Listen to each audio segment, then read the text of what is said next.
Kita kasih tepuk tangan kemuliaan bagi nama Tuhan kita. Haleluya. Sama-sama tundukkan kepalamu, kita bersatu di dalam doa. Bapa yang kami sembah di dalam nama Tuhan kami Yesus Kristus, Bapa yang baik, Bapa yang setia, Bapa yang tidak pernah meninggalkan perbuatan tangannya, Bapa yang memegang setiap hari di sepanjang tahun 2021 ini Tuhan. Di tengah setiap keributan di dunia ini, di tengah serbuan berita buruk, berita negatif, di tengah bahkan bencana alam yang sedang melanda dunia, melanda Indonesia, kami menaruh iman pengharapan kami kepada nama-Mu Tuhan kami. Nama Yesus, nama yang menjamin pengharapan kami, nama yang menjamin setiap perlindungan kami. Sebab di bawah kepak sayap-Mu yang kuat kami aman. Kami percaya firman-Mu digenapi dalam hidup kami. Kami yang punya Yesus, kami yang punya minyak dan anggur. 1.000 lebah di sisi kiri kami, 10.000 di sebelah kanan kami, tidak akan pernah menimpa kami. Terima kasih untuk hadirat-Mu yang indah, yang Tuhan boleh hadirkan di tengah-tengah kami. Terima kasih untuk segenap para pelayan Tuhan yang Tuhan pakai secara hebat untuk membawa hadirat-Mu luar biasa di tengah-tengah kami. Pakai juga hamba-Mu untuk boleh menjadi saruan berkat yang besar bagi jemaat-Mu. Lidah bibir perkataannya dikuasai dari surga. Lidah bibir perkataannya ada tanda kuasa wibawa ilahi. Setiap kata kalimat yang keluar, nama Yesus yang dipermuliakan. Kami berdoa, kami menolak hikmat manusia. Kami menolak perkataan yang sia-sia, agar setiap kata kalimat ada penghiburan, ada kekuatan, ada peneguhan, agar setiap kata kalimat menjadi jawaban atas setiap kebutuhan umat-Mu. Bahkan kami berdoa jaringan yang kami pakai Tuhan sucikan, kuduskan, lancar setiap mereka yang menonton Jakarta daerah, bahkan sampai di luar negeri sekalipun. Kami ikat, kami patahkan setiap rancangan si jahat, tipu daya iblis, bahkan setiap intimidasi kuasa kegelapan di dalam nama Tuhan Yesus tidak punya kuasa atas setiap kami. Allah Roh Kudus, Engkau disambut di tengah-tengah ibadah kami. Masuklah dalam rumah, masuklah ke dalam keluarga, lepas keluarga, pribadi lepas pribadi.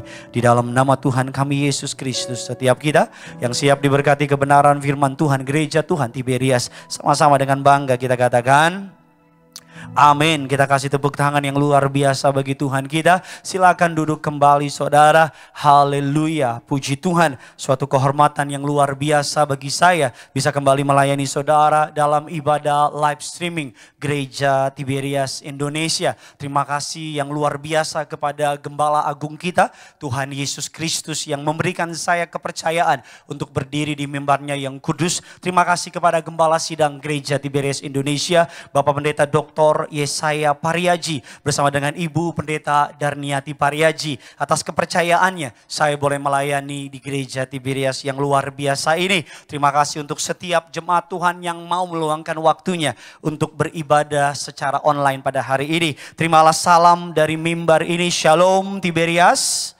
Bisa lebih besar lagi, Shalom Tiberias.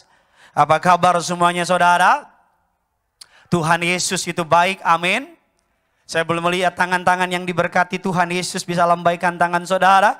Boleh kasih tepuk tangan dulu yang luar biasa bagi Tuhan kita. Haleluya. Sebelum kita masuk dalam kebenaran firman Tuhan, mari sama-sama kita angkat Alkitab kita tinggi-tinggi. Saudara yang bawa Alkitab, mari sama-sama angkat Alkitabmu tinggi-tinggi. Saudara yang Alkitabnya ada di HP, angkat HP saudara juga tinggi-tinggi. Yuk sama-sama angkat Alkitabmu dengan imam percaya. Sama-sama ikuti doa saya dalam nama Tuhan Yesus Kristus. Aku percaya Alkitabku ini adalah firman Allah yang hidup. Aku adalah sama seperti yang difirmankannya. Aku adalah sama seperti yang dijanjikannya. Aku yang terima firman Tuhan, hidupku tidak akan sama lagi. Yang percaya kita katakan amin. Sama-sama keluarkan pulpen saudara, keluarkan catatan saudara. Ini yang Tuhan taruh di hati saya, bahwa hari-hari ini ada banyak orang merasakan pertanyaan yang sama. Hari-hari ada banyak orang merasakan ketakutan yang sama. Oleh karena itu ini yang Tuhan taruh di hati saya. Tema khotbah saya adalah why you don't need to fear about your future. Mengapa kita tidak perlu takut akan masa depan. Mengapa saudara dan saya tidak perlu khawatir akan masa depan. Rasa-rasanya ketika saya menaruh judul ini di dalam sosial media saya, ada banyak respon yang saya dapat dari jemaat, dari orang-orang yang mengikuti media sosial saya dengan berkata, Pak Pendeta, tema khotbahnya pas dengan apa yang saya alami. Pak Pendeta, tema khotbahnya pas dengan apa yang sedang saya gumuli. Hari-hari ini saya sedang takut dengan masa depan. Hari-hari ini saya sedang khawatir akan hari depan. Bahkan ada banyak orang berkata, Pak Pendeta baru 17 hari tahun 2021. Tetapi udah begitu banyak yang namanya gempa bumi, bencana alam. BNPT menulis dalam 15 hari udah 316 bencana alam terjadi khusus di Indonesia. Bahkan juga baru 17 hari, baru halaman 17 dari 365 halaman di tahun 2021 ini. COVID kemarin kita lihat saudara, COVID-19 masih menjadi juara bertahan 14.000 orang per hari. Angka positif rate-nya kurang lebih 32,5. Artinya dari setiap 3 orang yang dicek saudara, itu 2 orang mengalami yang namanya COVID. Depan kena, belakang kena, atau kiri kena, di kanan juga kena. Begitu banyak saudara. Berikutnya gempa di Sulbar, dan longsor, dan banjir di Sulawesi Selatan, Sriwijaya Air dan segalanya. Bahkan Gunung Semeru. Ada begitu banyak ketakutan. Ada begitu banyak kekhawatiran. Dan hari ini saya akan membantu saudara untuk kembali mengingat apa yang saudara punya di dalam Tuhan. Hari ini saya akan membantu saudara untuk kembali saudara menyadari perjanjian apa yang saudara miliki di dalam Kristus Yesus Tuhan. Yeremia 29 ayatnya yang ke-11. Yeremia 29 ayatnya yang ke-11. Mari sama-sama kita baca dengan semangat 45. 3, 2, 1, ya. Sebab aku ini mengetahui rancangan-rancangan apa yang ada padaku mengenai kamu. Demikianlah apa? Firman Tuhan, yaitu rancangan damai sejahtera dan bukan rancangan kecelakaan. Untuk memberikan kepadamu hari depan yang penuh apa? Harapan. Kalau saudara hanya baca plek ayat ini, saudara nggak akan mengetahui apa background atau history dari ayat ini. Ayat ini ditulis kepada orang-orang pembuangan di Babel. Ayat ini ditulis kepada para budak. Ayat ini ditulis kepada orang-orang yang diambil, dicabut dari tanah airnya, dibawa ke negeri yang asing, dijadikan sebagai budak. Tetapi ayat ini menggambarkan sekalipun mereka mengalami perbudakan, sekalipun mereka berada di bangsa yang mereka tidak tahu, sekalipun masa depan mereka kelihatannya gelap, sekalipun ada banyak ketidakpastian yang mereka alami, tetapi firman Tuhan berkata bahwa rancangan Allah adalah rancangan damai sejahtera. Bahwa rancangan Allah bukan rancangan kecelakaan. Bahwa rancangan Allah untuk memberikan kepada saudara dan saya 2021 hari depan yang penuh dengan harapan. Sama-sama bilang sama saya 2021 penuh harapan. Amin saudara. Sama-sama bilang sama saya masa depan saya penuh harapan. Yang percaya kasih tepuk tangan dulu buat Tuhan kita saudara. Saya pengen memulai di dasar yang benar dulu. Bahwa sekalipun keadaan buruk, tapi firman Tuhan tetap menjanjikan hari depan yang baik. Salah satu ayat yang terkenal dalam Mazmur 23, ayatnya yang ke-6. Ini ayat yang paling banyak dikutip atau Mazmur yang paling banyak dikutip. Sama-sama kita baca. 3, 2, 1, iya. Kebajikan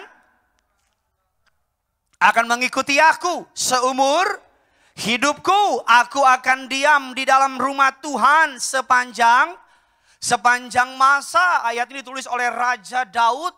Alkitab katakan bahwa ayat ini menggambarkan tentang gembala. Ada banyak orang menggambarkan Mazmur 23 tentang ketaatan Daud kepada Tuhan. Ada banyak orang menggambarkan Mazmur 23 tentang iman Daud kepada Tuhan. Bukan berarti itu salah. Tetapi saya baca ayat ini dan saya pelajari komentari dalam Alkitab, dalam Bible commentary, bahwa para teolog sepakat bahwa ayat ini bukan tentang ketaatan Daud. Bahwa ayat ini bukan tentang iman Daud. Tapi ayat ini lebih berbicara tentang kesetiaan Tuhan kepada Daud. Ayat ini berbicara tentang kebaikan Tuhan kepada Daud. Ayat ini bicara bukan tentang Daud. Tapi ayat ini bicara tentang gembala agung kita, Yesus. Yesus menjanjikan bahwa saudara dan saya kebajikan kemurahan akan mengikuti aku seumur hidupku. Bukan berarti kalau kebajikan kemurahan mengikuti saudara dan saya. Bukan berarti hidup kekristenan bebas dari masalah. Bukan berarti karena ayat ini berkata kebajikan kemurahan akan mengikuti aku seumur hidupku. Bukan berarti saudara nggak akan disakiti orang. Bukan berarti nggak akan ada masa-masa kelam, masa-masa gelap, masa-masa di mana saudara tidak mengerti, don't know what to do.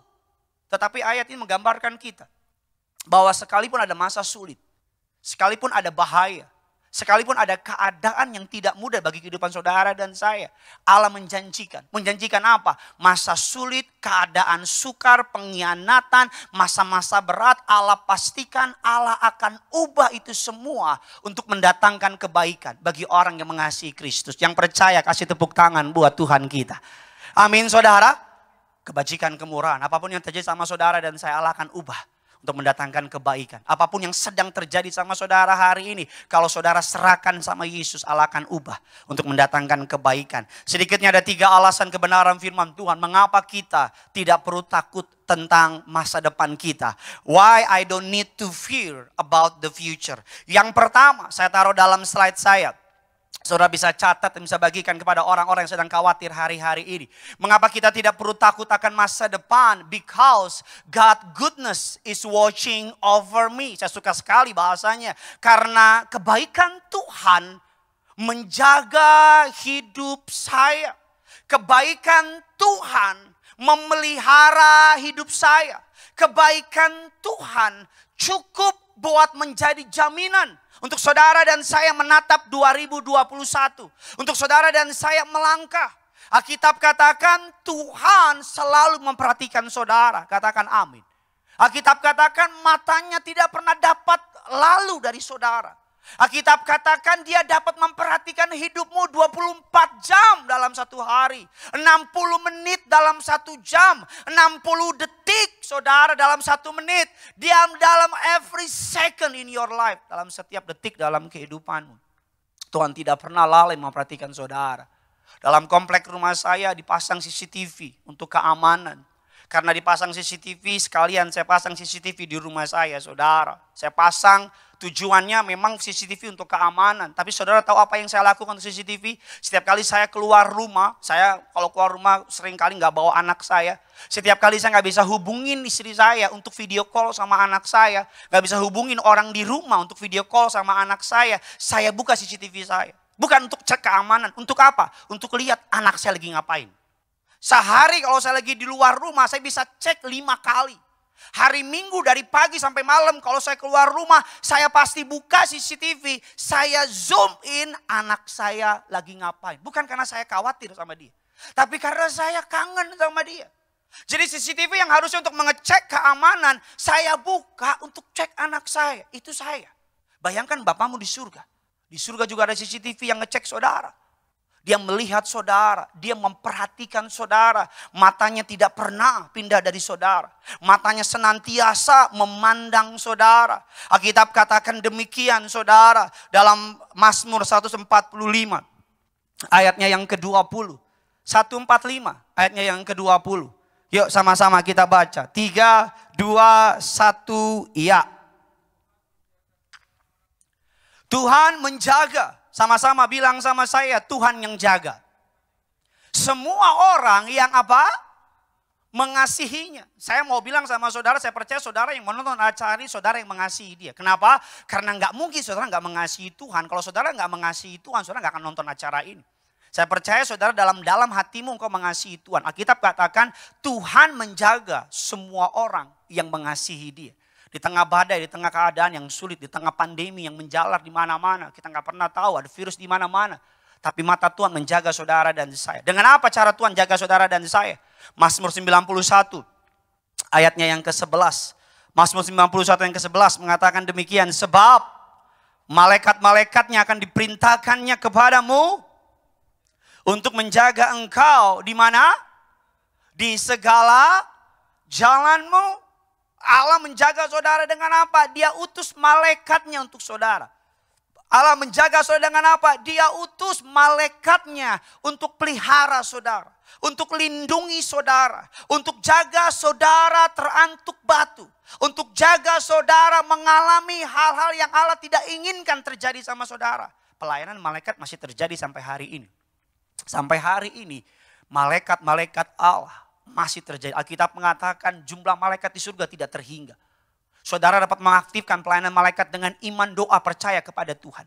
Engkau menyebut nama Yesus dengan iman percaya, maka Allah akan mengirimkan malaikat untuk jaga saudara. Alkitab penuh dengan kisah-kisah pelayanan malaikat kepada para orang percaya. Allah mengirim malaikatnya untuk menyelamatkan Lot dari Sodom dan Gomora. Alkitab katakan Allah mengirim malaikat untuk membebaskan Paulus dan Silas dari penjara. Alkitab katakan Allah mengutus panglima perang malaikat Allah untuk membantu Yosua memenangi pertarangan dengan yang namanya bangsa Israel dengan musuh Israel. Bahkan Alkitab katakan Allah mengutus malaikatnya untuk menjawab doa dari namanya Daniel. Sampai hari ini pelayanan malaikat masih terjadi. Saudara percaya, imani bahwa Tuhan mengutus malaikatnya berkemah di sekeliling orang benar. Katakan amin. Imani bahwa Tuhan menjaga rumahmu. Imani Tuhan menjaga mobilmu. Imani Tuhan menjaga kesehatanmu dengan apa? Malaikat Allah. Saya gak pernah lupa. Berapa tahun yang lalu di jemaat kesaksian sama saya. Waktu itu Jakarta mengalami siklus 5 tahun hujan besar. Komplek rumah yang cukup elit mengalami kebanjiran. Kebanjiran namanya orang berkelimpahan secara materi, gak pusing. Pindah ke hotel, seluruh keluarganya pindah ke hotel. Begitu juga dengan orang-orang di lingkungannya pada pindah ke hotel. Long story short, mereka pindah ke hotel, berapa hari kemudian mereka dapat telepon dari keamanan di kompleknya. Suruh kumpul di kantor polisi. Kenapa? Karena baru dapat info, hampir setengah dari komplek di rumahnya dirampok oleh maling. Maling ini merampok karena lihat lagi banjir, kesempatan dia rampok. Singkat cerita saudara, polisi datang dan mereka semua kumpul. Dan polisi bilang ada rumah ini dirampok. Karena ini maling serakah, maling ini rampok ini berhasil, dia rampok lagi sampai ketangkep sama keamanan di komplek itu. Singkat cerita polisi integrasi maling ini. Polisi bilang rumah mana saya yang kamu udah rampok, disebutin ini. Dan polisi bingung karena di tengah-tengah rumah yang dirampok, di tengah rumah anak Tuhan ini, jemaat kita, saudara nggak dirampok. Dan polisi bilang, kamu kenapa sih yang kiri kanan kamu rampok, kok tengah gak dirampok? Malingnya cuma bilang sederhana, ya kami sih mau ngerampok karena yang paling gede, paling bagus, pasti banyak barang mewah di sana. Tapi setiap kali kami mau ngerampok, kami lihat ada 2 orang tinggi besar, bolak-balik depan pintu rumahnya, jagain. Kami pikir security rumah itu, kami pikir keamanan rumah itu, jadi kami gak ngerampok. Dan polisinya tanya sama anak Tuhan ini, bilang, Pak, Bapak betul kirim punya security di rumah? Mereka sekeluarga, suami istri, anak lihat-lihatan. Mereka bilang kami gak punya security. Kami gak punya keamanan. Kami cuma sebelum pergi rumahnya kami urapi dengan minyak. Kami kasih kiri kanan dengan minyak. Kami minta pasukan malaikat jaga rumah kami. Dan polisinya bilang, Pak beneran gak ada security? Beneran. Dan sampai hari ini mereka gak tahu siapa 2 orang. Mereka cuma tahu kata dari perampok itu 2 orang tinggi-tinggi. Mukanya bercahaya, bolak-balik. Saya yakin dengan iman percaya itu pasti malaikat Tuhan yang meluputkan dia. Saya juga gak pernah lupa ada jemaat kami saudara, jemaat gereja Tiberias Bekasi Cyber Park. Namanya Pak Dama, mungkin Pak Dama lagi nonton. Tadinya dia penyembah patung-patung, penyembah berhala, terima Yesus ibadah di BCP. Orang yang secara materi di bawah garis kemiskinan. Orang yang ya belum berhasil. Dia nyembah patung-patung berantakan, dia ikut Tuhan. Dan 2 tahun dia bilang usaha saya belum maju Pak. Saya sempat bilang sama Tuhan, katanya ikut Tuhan Yesus, Tuhannya orang Kristen, pasti keadaan akan berubah. Singkat cerita dia pergi ke suatu tempat mau beli makan. Lagi mau beli makan, tiba-tiba dia lihat ada nenek-nenek gelandangan, saudara, lewat depan dia. Lewat depan dia, Roh Kudus bilang di hatinya, bilang berkatin tuh nenek-nenek. Dan dia bilang, aduh Tuhan, gue lagi susah, gue lagi gak ada duit, malah kok Tuhan suruh berkatin. Dan singkat cerita karena bergumul, itu nenek-nenek udah hilang. Tapi Roh Kudus kuat bilang sama dia, berkati. Jadi dia lari, cari itu nenek-nenek. Ketika nenek-nenek ketemu di gang. Dia kasih 20.000, ditaruh di tangannya, 50.000, taruh di tangannya. Dibilang, Nek, nih ada berkat buat nenek. Yang menarik ini nenek-nenek gelandangan, lihat ini Pak Dama nenek-nenek bilang gini, kamu gereja di mana? Ini Pak Dama bingung, kok gelandangan nanya gereja di mana? Ya kan, udah bukan hanya gereja di mana, tangannya Pak Dama dipegang. Dia bilang, saya doa, kamu diberkati Tuhan berlimpah-limpah. Saya doa, apa yang tangan kamu kerjakan, dibuat Tuhan berhasil. Lo kalau yang ngomong Gideon Simanjuntak, amin orang. Iya kan? Kalau yang ngomong nenek-nenek, gelandangan, pakaian compang-camping, pakaian khusus, saya nggak dusta. Padahal nonton, dia tahu kesaksian, kan dia cerita sama saya. Dia bilang, loh kok nenek-nenek, gelandangan, lagi susah, saya kasih duit, malah doain saya. Ya kan, karena yang ngomong gelandangan, di Padama cuma, oh amin, amin, dia pergi. Gak berapa lama kemudian Padama tadinya pegawai di sebuah pabrik besi. Berapa bulan kemudian, dari pegawai, deal, jadi punya pabrik besi itu. Sekarang pegawainya 300. Berhasil karirnya. Rumahnya banyak, diberkati Tuhan. Dan dia cari itu nenek-nenek ke tempat yang dia ketemu. Dia cari. Dia bilang ada nenek-nenek begini-gini. Orang pasar bilang gak pernah ada nenek-nenek kayak gitu di sini. Gak ada kayak gitu nenek-nenek compang-camping di sini, gak ada. Dia tanya sama saya, Pak Pendeta itu siapa ya? Saya bilang itu saya, kan gak mungkin. Itu aku, anakku gitu. Nenek-nenek, pelayanan malaikat. Doa saya, Tuhan akan kirim orang lain untuk berkati saudara. Tuhan akan kirim gak tahu dari mana. Istri saya pergi kuliah di Universitas Indonesia. Saudara, saya Universitas Kristen Indonesia. Sama-sama Indonesia. Tapi beda kak, kan Kristen, lebih mantap Kristen. Istri saya kuliah, gak ada duit, dompetnya ketinggalan. Belum nikah sama saya, kalau nikah pasti saya kasih.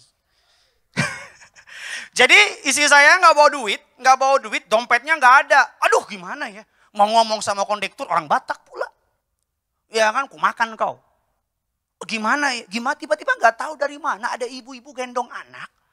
Bilang, Dek saya bayarin. Malaikat. Saya percaya malaikat Tuhan dipakai di situ. Saya belum pernah ketemu malaikat. Satu-satunya malaikat yang pernah saya ketemui adalah Amanda. Itu malaikat dalam hidupku. #najis Pak Pendeta. Saya doa ya. Gak tahu dari mana. Kebaikan Tuhan akan ngikutin saudara. Tuhan akan kirim orang dari, gak tahu deh. Bahkan mungkin bukan orang gereja. Bahkan mungkin bukan orang Kristen. Pokoknya gak tahu dari mana Tuhan perintahkan berkatin saudara. Katakan amin. Engkau motormu lagi mogok, tiba-tiba ada orang tolong motormu. Mobilmu lagi apa, tiba-tiba ada orang. Saya percaya ketika saudara dengar khotbah, saya bilang, iya benar Pak Pendeta. Iya benar, pasti ada yang ngomong begitu. Kalau gak ada minimal saya ngomong gitulah. Pasti. Kita sama-sama, saya mau bilang sama saudara, percaya ada malaikat Tuhan yang menjaga setiap saudara dan saya. Makanya penting untuk kita mengingat kebaikan Tuhan. Penting untuk kita fokus sama kebaikan Tuhan. Penting untuk kita mengarahkan pandangan kita kepada kebaikan Tuhan. Bukan kepada masalah kita. Orang Mesir kuno setiap awal tahun mereka akan membawa 2 kotak. Saudara bisa perhatikan kepada saya. Semi tolong perhatikan ya. Membawa 2 kotak, kotak hitam dan kotak putih. Saudara, setiap kali mereka mengalami masa buruk, orang Mesir kuno akan mengambil batu hitam, taruh di kotak hitam. Setiap kali mereka mengalami masa baik, akan mengambil batu putih, taruh di kotak putih. Dan di akhir tahun, orang Mesir kuno akan mengeluarkan batu mana yang paling baik. Ini kelihatannya bijak ya. Tapi Tuhan mau saudara dan saya memperhatikan kebaikan Tuhan lebih dari masalah saudara. Katakan amin. Tuhan mau saudara memfokuskan hidupmu kepada kebaikan Tuhan. Saya dapat WA menarik dari, ya gak tahu dari mana ya, entah di WA, entah di Facebook saya. Kisah penulis yang menulis keadaan hidupnya. Ada seorang suami, dia tulis keadaan hidupnya di ruang bukunya. Respon suaminya dikatakan demikian, ini tahun yang berat buat saya. Saya operasi batu empedu, saya terbaring di sana, kata suaminya ditulis dalam bukunya dia. Dan usia saya 60 tahun, saya keluar dari pekerjaan yang saya senangi. Bahkan bukan hanya itu, ini tahun yang sangat menyedihkan karena papa tercinta saya meninggal. Bukan hanya itu, bahkan tahun ini tutup dengan anak saya kecelakaan mobil. Biaya perbaikannya mahal. Suami ini karena menulis dengan capek tertidur. Respon suaminya. Dan yang menarik, istrinya masuk, lihat suaminya tertidur, istrinya lihat tulisan suaminya. Dan istrinya tulis di sebelah kanan tulisan suaminya. Istrinya bilang demikian, memang ini tahun yang gak mudah buat keluarga kami. Dia bilang memang suami saya baru operasi batu empedu. Tapi puji Tuhan operasinya lancar. Dan suami saya tidak lagi mengeluh rasa sakit bertahun-tahun yang dia alami. Dikatakan juga memang betul suami saya keluar dari pekerjaannya karena pensiun. Tapi puji Tuhan suami saya sehat. Dia punya banyak waktu buat saya. Dia punya banyak waktu untuk keluarga. Dikatakan memang betul papa tercinta meninggal usia 95 tahun. Tapi saya puji Tuhan panjang umur. Papa tercinta meninggal dalam keadaan sehat tidak sakit. Bahkan sebelum meninggal beberapa tahun belakangan papa tercinta terima Yesus. Bahkan yang terakhir istrinya tulis lagi di sebelah tulisan suaminya. Betul mobil anak kami kecelakaan. Ditabrak oleh orang lain. Tapi puji Tuhan menurut polisi harusnya anak saya ikut mati. Tapi anak saya tidak ada luka satupun. Saya ngucap syukur ini tahun yang luar biasa buat kami. Dua orang yang berbeda. Yang suami melihat dari sudut pandang yang negatif. Sang istri melihat dari sudut pandang yang positif. Katakan amin. Saya mau bilang sama saudara, tergantung lihat dari sisi mana. Makanya penting dalam hidup ini. Roma 8:28 kita tahu sekarang bahwa Allah turut bekerja dalam segala sesuatu untuk mendatangkan apa? Kebaikan bagi mereka yang mengasihi Dia, yaitu bagi mereka yang terpanggil sesuai dengan apa? Rencana Allah. Sama-sama bilang sama saya tahu. Kapan? Sekarang. Bahwa Allah turut bekerja. Lagu sekolah minggu yang gak pernah saya lupa.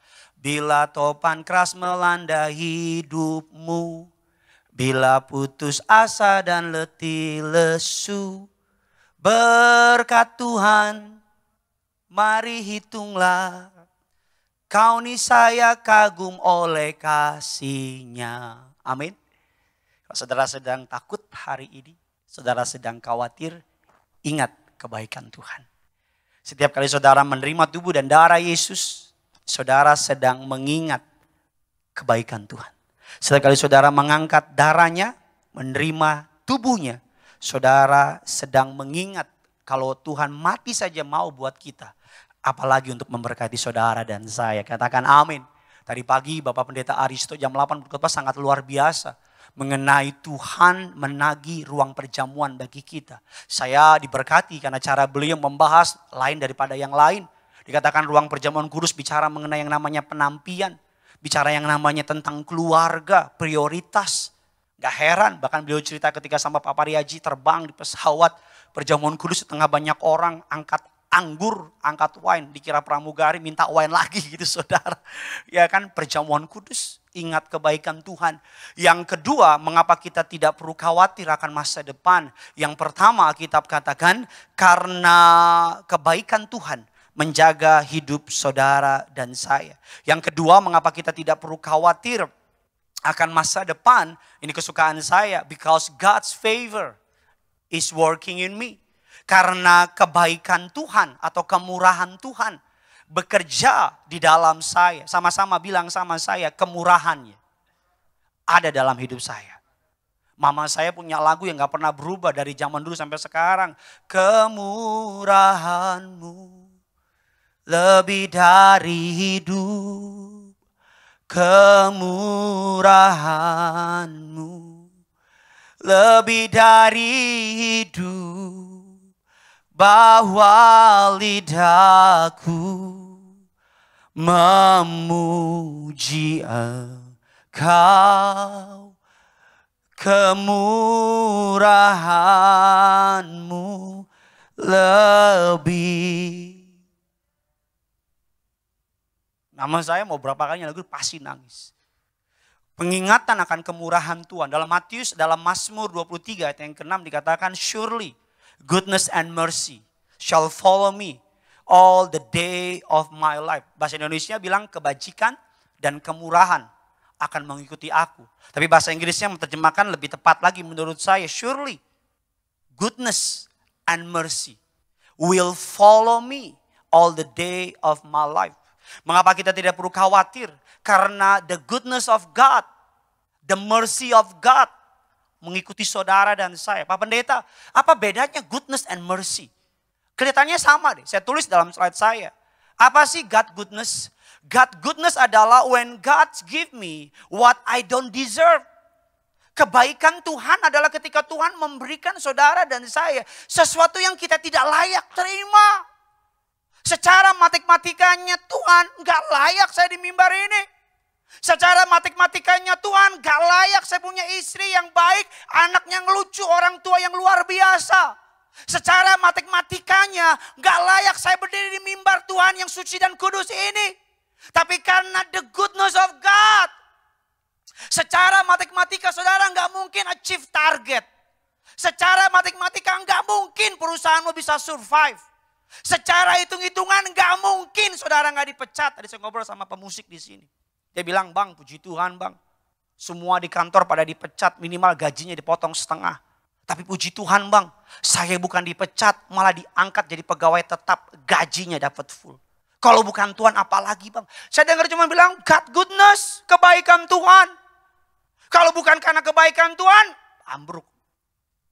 Kalau bukan karena kebaikan Tuhan, oleh karena kemurahan Tuhan, ku ada sampai hari ini. Oleh karena kebaikan Tuhan, janjimu terjadi bagiku. God goodness. Apa bedanya God goodness dan God's mercy? Kalau God goodness adalah sesuatu yang saya nggak layak terima. Kalau God mercy, when God doesn't give me what I do deserve. Kalau God mercy atau pengampunan Tuhan atau kemurahan Tuhan adalah sesuatu yang seharusnya saya terima, tapi saya nggak terima. Harusnya upah dari dosa mengakibatkan saudara dan saya berada di kayu salib. Harusnya upah dari dosa mengakibatkan saudara dan saya hidup dalam kutuk. Harusnya upah dari dosa, saudara yang berbuat dosa, kita yang salah, kita yang disalibkan. Tapi karena God's mercy, karena kebaikan Tuhan, Yesus yang disalibkan. Karena begitu besar kasih Allah akan saudara dan saya. Bukankah hal ini membuat kita menjadi percaya diri menghadapi tahun 2021? Yesaya 60 ayat yang ke-10 mengatakan demikian. Yuk sama-sama kita baca. 3, 2, 1, iya. Namun aku telah berkenan untuk apa? Mengasihani engkau. Sama-sama bilang sama saya, ini tahun perkenanan. Sama-sama bilang sama saya, perkenanan Tuhan ada atas keluargaku. Ada atas pekerjaanku. Ada atas hidupku. Amin. Tuhan berkenan mengasihani saudara. Tuhan berkenan memberkati saudara. Kita lihat satu ayat yang cukup panjang. Kita akan baca bergantian. Mazmur 103. Saya baca ayat yang kedua. Sudah baca ayat yang ketiga. Demikian seterusnya. Sedikitnya ada kurang lebih 10 kebaikan Tuhan dalam Mazmur ini. Pujilah Tuhan hai jiwaku. Dan janganlah lupakan segala kebaikan. Ayat yang ketiga saudara. Segala kesalahanmu dia yang, segala penyakitmu dia yang menebus hidupmu dari lubang kubur. Yang memangkotai engkau dengan kasih setia dan rahmat. 5. Sehingga masa mudamu menjadi. Ayat yang ke-6. Tuhan menjalankan keadilan dan hukum bagi segala orang yang diperas. Ke-7 saudara.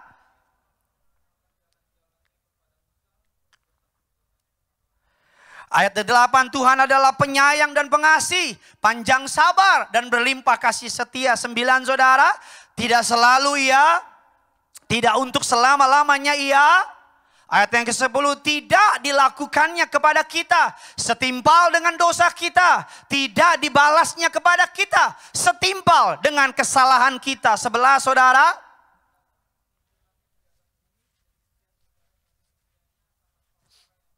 Sejauh timur dari barat, demikian dijauhkannya daripada kita pelanggaran kita.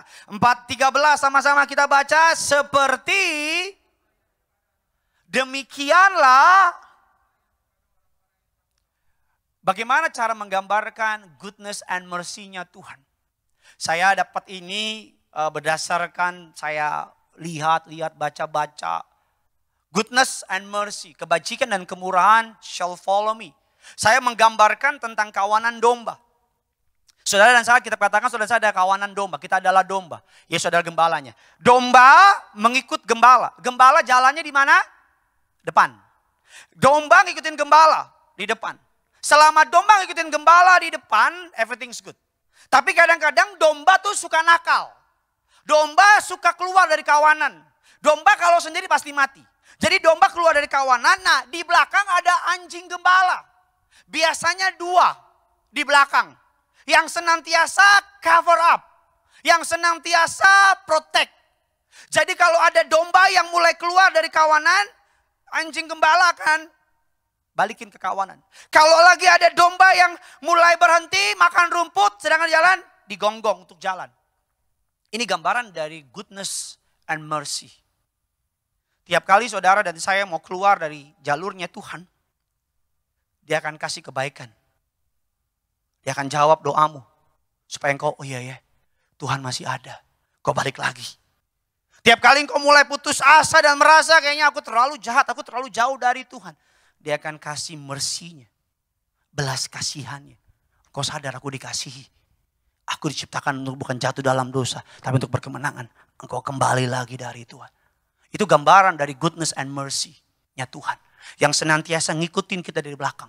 Selama kita ikutin gembala agung kita, maka selama itu goodness and mercy akan senantiasa ngikutin. Sama seperti istri saya, ngurus anak saya Genesaret. Semua ibu-ibu toddler ngerti tahu ini. Semua ibu-ibu yang punya anak 1-2 tahun ngerti. Karena anak yang baru berjalan, anak yang baru berusaha atau belajar berjalan, dia akan ambil apa aja. Dia ambil, dia buang. Nah, mama dari ibu-ibu toddler ini akan jaga di belakang. Cover, ngelindungin. Tiap kali ada barang yang jatuh, dipegangin. Tiap kali ada barang yang dibuang, diambil. Tiap kali anak ini mau ngelakuin yang membahayakan dia, mamanya jaga. Papanya jaga. Dijaga pokoknya. Bukankah itu gambaran dari Tuhan kepada kita? Ada banyak hal yang kita nggak tahu. Anak saya mau turun ke tangga, pede aja dia nggak takut. Hampir jatuh, untung saya pegang. Tapi dia ketawa-ketawa, papa gitu. Dia nggak tahu kalau dia jatuh bisa benjol. Kadang-kadang kita gitu kan.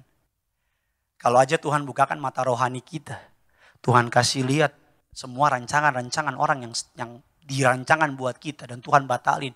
Mungkin kita akan berlutut hari dan bilang, Tuhan, kalau Tuhan gak jaga hancur gua. Amin.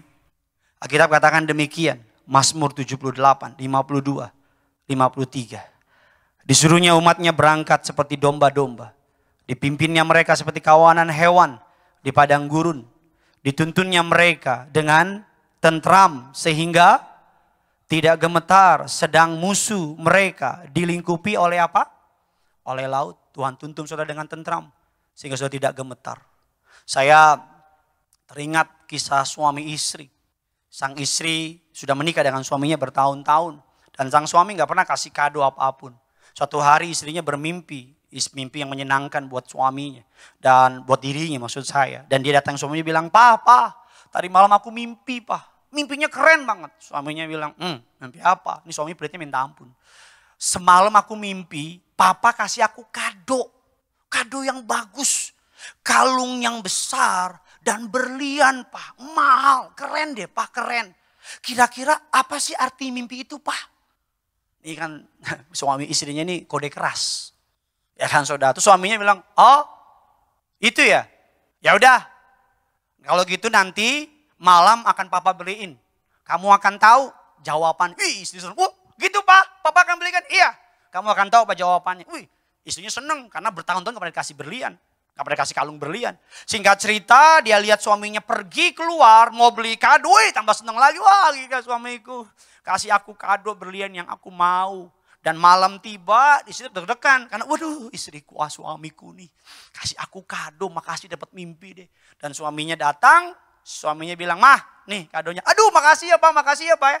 Ketika dibuka, kadonya buku tafsir mimpi. Kan dia kan mimpi apa tanya, buku tafsir mimpi. Ini kalau jemaat jungkir balik semua di sini nih. Pada gaya, wah gitu kan ada jemaatnya cuman kameramen yang ketawa. Itu pun ketutupan masker.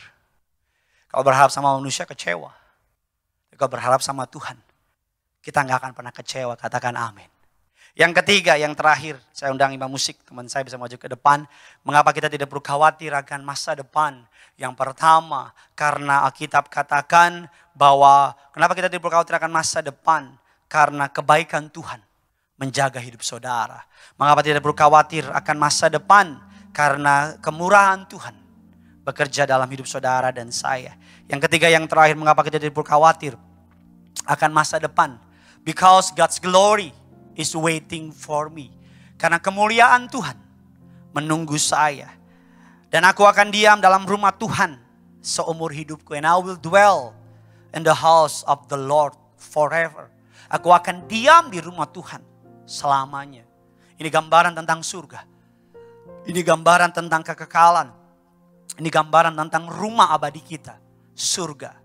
Alkitab katakan demikian. Dan aku akan diam di rumah Tuhan seumur hidupku, terjemahan Indonesianya. Roma 8 ayat 18 mengatakan demikian. Sebab aku yakin bahwa penderitaan zaman sekarang tidak dapat dibandingkan dengan kemuliaan yang akan dinyatakan kepada kita.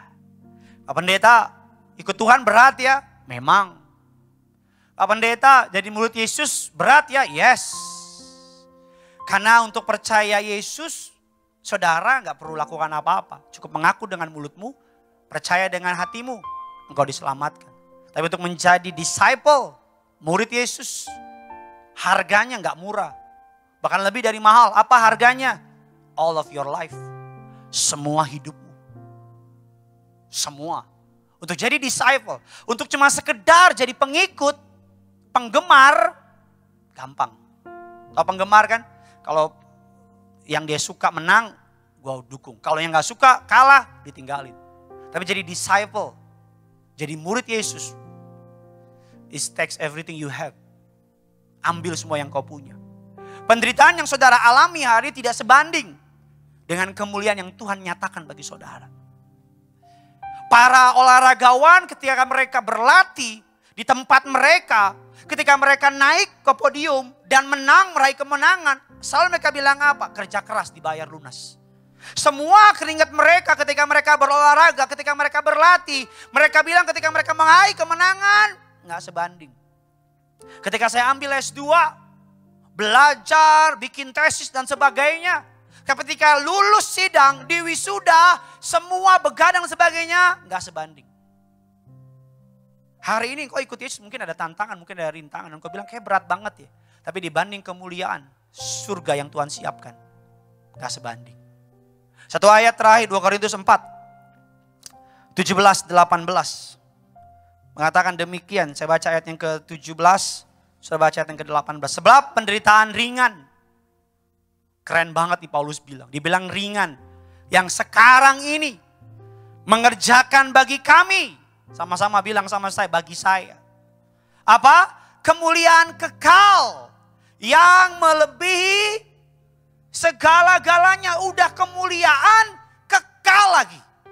Yang melebihi segala-galanya jauh lebih besar daripada penderitaan kami. Jadi jangan lebay gitu. Apapun yang saudara sedang alami, Alkitab bilang ringan. Sedih sewajarnya. Patah hati sewajarnya. Khawatir sewajarnya aja udah gitu. Karena ini Alkitab bilang penderitaan ringan. Ayat 18 sama-sama kita baca. Sebab kami tidak memperhatikan yang kelihatan. Melainkan yang tak kelihatan. Karena yang kelihatan adalah apa? Sementara sedangkan yang tak kelihatan adalah apa? Kekal. Arahkan pandanganmu kepada surga. Arahkan pandanganmu kepada Kristus Yesus Tuhan. Hadapi hidup ini jangan lebay gitu. Ya memang hidup ini gak mudah. Perkara-perkara yang besar serahkan sama Yesus akan menjadi mudah. Perkara yang kecil dengan Yesus lebih lagi gak kerasa. Ada banyak orang terlalu gimana gitu. Seakan-akan kayak gak ada Tuhan. Doa saya sebagai hamba Tuhan agar melalui kejadian-kejadian yang sedang terjadi hari-hari ini, nama Tuhan boleh dipermuliakan dalam kehidupan saudara dan saya. Saya tutup dengan cerita yang saya dengar dari teman saya. Suatu hari ada seorang supir taksi nyetir. Itu dia hari pertama jadi supir taksi. Dia nyetir, penumpang pertama naik. Dan penumpang pertama bilang, Pak, ke suatu tujuan ya. Mereka sepakat. Di tengah jalan, penumpangnya pengen pindah tujuan, ingin beli makanan. Karena satu dan lain hal, ini penumpangnya colek atau tepok punggung supirnya. Pak gitu. Kaget supirnya. Wow gitu saudara, hampir mau nabrak. Wih, sampai penumpangnya bilang, Pak gimana sih? Cuman dicolek aja kok hampir mau nabrak gitu sih. Kok heboh banget sih? Aduh maaf Pak, saya baru jadi supir pertama hari. Loh Bapak belum bisa nyetir?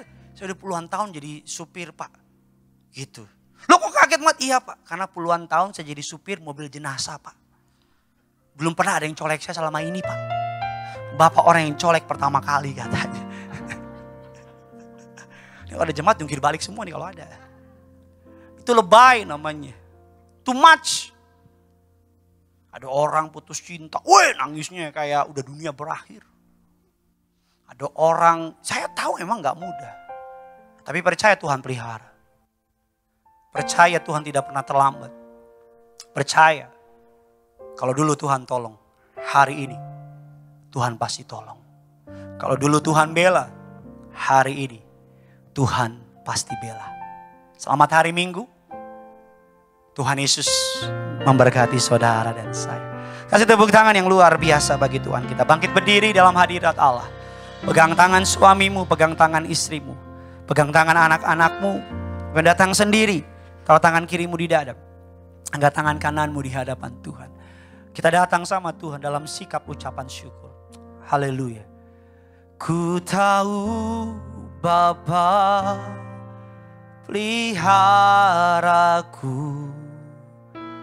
Dia baik, Dia baik. Ku yakin Dia selalu sertaku. Dia baik bagiku. Ku tahu Bapa, ku tahu Bapa peliharaku. Dia baik, Dia baik, Dia baik. Ku yakin Dia selalu sertaku. Dia baik. Sekali lagi dengan iman percaya, ku tahu Bapa peliharaku. Ku tahu Bapa pelihara. Sambil angkat tanganmu Tiberias katakan, Dia baik. Ku yakin Dia selalu. Dia baik bagiku. Mari sama-sama dengan iman percaya lewati badai cobaan. Lewat badai cobaan.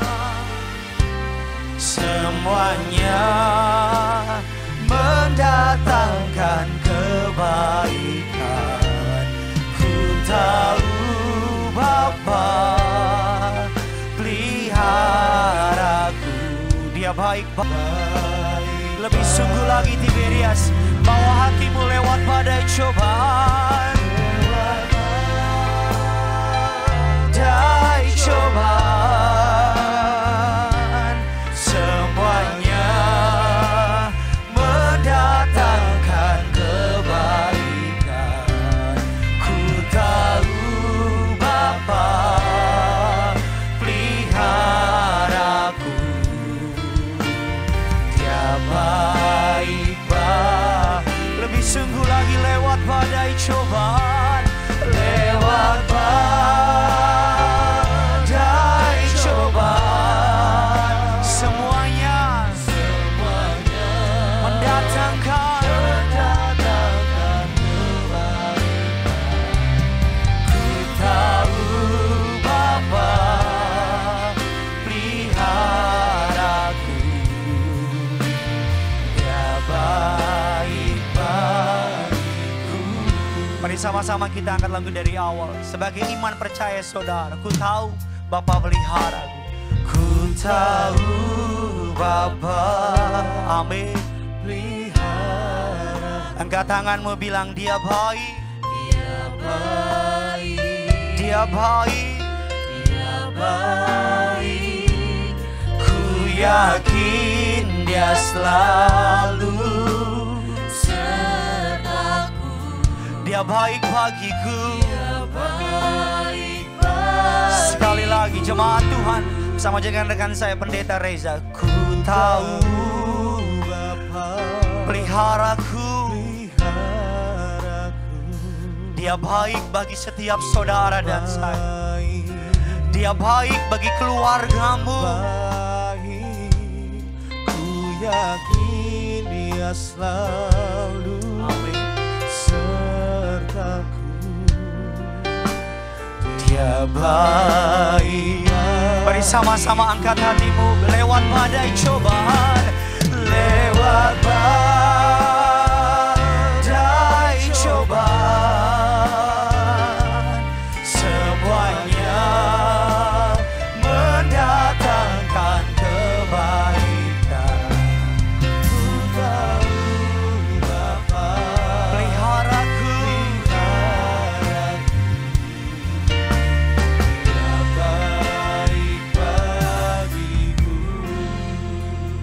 Setiap mata tertutup, setiap kepala tertunduk, setiap hati terkoneksi sama Tuhan.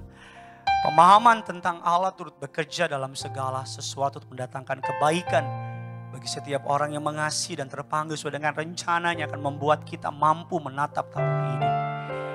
Pemahaman bahwa Tuhan Yesus baik akan membuat kita kuat menghadapi badai pencobaan. Pemahaman pengertian bahwa kemurahannya ada dalam setiap langkah orang percaya akan membuat kita percaya menatap hari depan. Saya tahu ada beribu satu alasan untuk kita takut dan khawatir. Saya tahu pandemi ini banyak mencuri damai sejahtera orang percaya. Saya tahu gempa yang baru kita dengar, longsor yang baru kita dengar, banjir yang baru kita dengar membuat kita kehilangan pengharapan. Tapi hari ini taruh tangan kirimu di dada, angkat tangan kananmu dan bilang, Tuhan, terima kasih telah mengingatkan aku bahwa Engkau baik. Terima kasih bahwa firman-Mu mengatakan kebajikan, kemurahan akan mengikuti hidupku. Aku tahu bahwa arti ayat ini bukan berarti sebagai orang percaya bebas dari masalah. Tapi sekalipun ada masalah, Tuhan akan memastikan masalah akan diubah untuk mendatangkan kebaikan. Mungkin hari ini kau sedang terbaring sakit karena dokter vonis engkau COVID-19.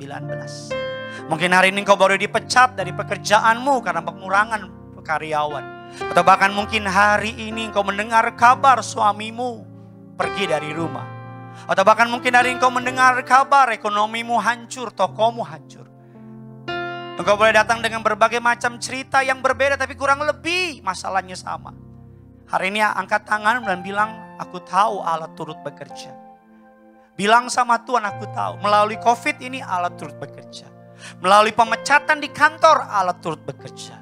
Melalui kekurangan yang aku alami Allah turut bekerja. Melalui keadaan yang aku hadapi Allah turut bekerja. Sebagai hamba Tuhan, gantungkan imanmu bukan kepada perihal hal-hal lahiriah, tapi gantungkan imanmu kepada hal-hal batinia, kepada kerajaan surga. Tapi penderitaan yang kami alami adalah penderitaan yang ringan dibanding dengan kemuliaan kekal, melebihi segalanya, sebab kami tidak memperhatikan yang kelihatan, karena yang kelihatan adalah sementara. Kami memperhatikan yang kekal, karena yang kekal, yang tidak kelihatan adalah kekal. Kalau ini doa saudara, angkat tanganmu dua-dua bersama dengan keluargamu, tutup matamu, angkat lagu ini bersama dengan rekan-rekan para worship leader. Ku tahu Bapa peliharaku, Dia baik, Dia baik. Angkat lagu dari awal, sama-sama Tiberias katakan. Ku tahu Bapa peliharaku, di tengah pandemi COVID-19. Kami katakan Dia baik. Katakan ku yakin.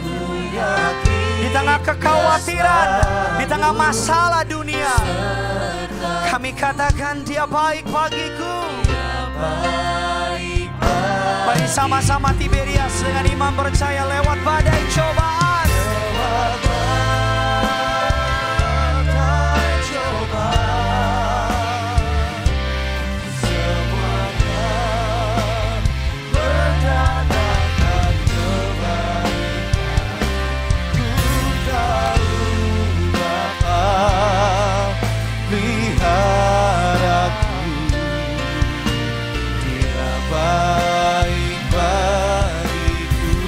bersama-sama.